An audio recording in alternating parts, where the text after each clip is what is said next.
Damian Lillard doesn't want to play for the city of Boston. How many other NBA players are thinking this? How many other ones are having this conversation? This is why if you're Brad Stevens, you go get Porzingis because, damn, he's a unicorn, and it feels like only unicorns will be coming here. Listen to the last major 20 players that have come here, and tell me what's going on, why free agents or trades aren't coming to Boston. Porzingis, Brogdon, Gallinari didn't play.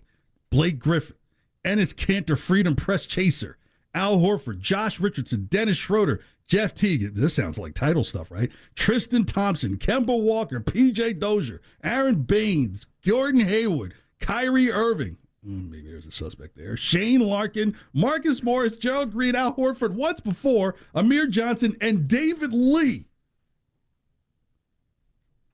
What's going on? Where's the sexiness?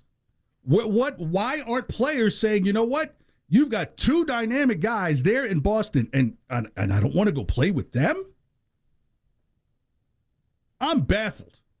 617-779-7937, text line 37937, text line, help me, because I can't figure out why a free agent doesn't want to come play with Tatum and Brown, and then you've got other people in the press laughing like it's some type of joke. Let's go to David in the car.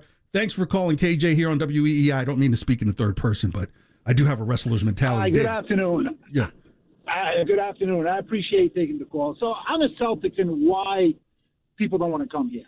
So for the first and foremost, we don't have two dynamic players. We have one, and he's soft.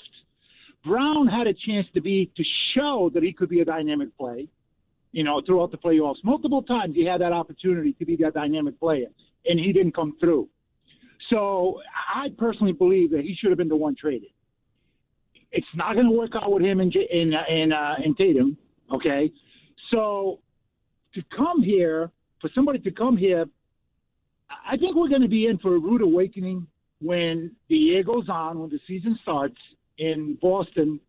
We'll barely make the playoffs, and if they do, they will not even go to the Eastern Conference Finals, because they're lacking one thing right now, and that is somebody who's tough. The two guys, starting with Marcus Smart, he was a tough guy on the court. He wasn't afraid to confront somebody, to play tough, draw fouls, whatever it took to make a difference. But those Williams, I think. But David, here's my thing about that toughness argument. Those guys were here, and it didn't yield the ultimate result, right? I'll get into Marcus Smart and Grant Williams here in a second. But here's the thing. Both of these guys did not end up being a Tony Allen, right? Like, if you're going to be these defensive guys, then you're going to have all this toughness. It's got to result in some type of title, right? There's no title. So if there's no title, you're going to just keep trying to go. You're right. But they were here. The problem, the guys that could make that difference to really step up and score the points is Tatum and Brown, and they did not. They failed multiple times. David, thanks for the call. See, that's the thing. And like I said, in the next break, I'll get into the toughness element of, Grant Williams and Marcus Smart being gone. And I will show you how one guy was already gone, and the other one was, he was a union guy taking 4-hour lunches. That's what was starting to come. But here's the thing. In the current NBA, you need to put something together that says something we've already got and something else to grow with it or to complement it to get you over the hump. The team that made it to the NBA Finals, there was an improvement by bringing in Brogdon. What's the conversation now? How can we move Brogdon? Because you know that you need a big-time player to come with these two superstars. If you trade Jaylen Brown away, look, it may be for his benefit, but it isn't going to be for the benefit of the Celtics. And then what are you going to do? Start pulling out the old New York Times article that Jaylen Brown gave the interview for a few months ago? What is the narrative, right? Why are free agents, and I just gave you the last 10, 20 major ones that came here, resulting in David Lee, and I forgot about David Lee. Brian, that goes back to what, NBA 2K8? Oh my God, it was before I was even playing it. That's what I'm saying, right? It's almost like, like you going to some big kid's house to go play their system.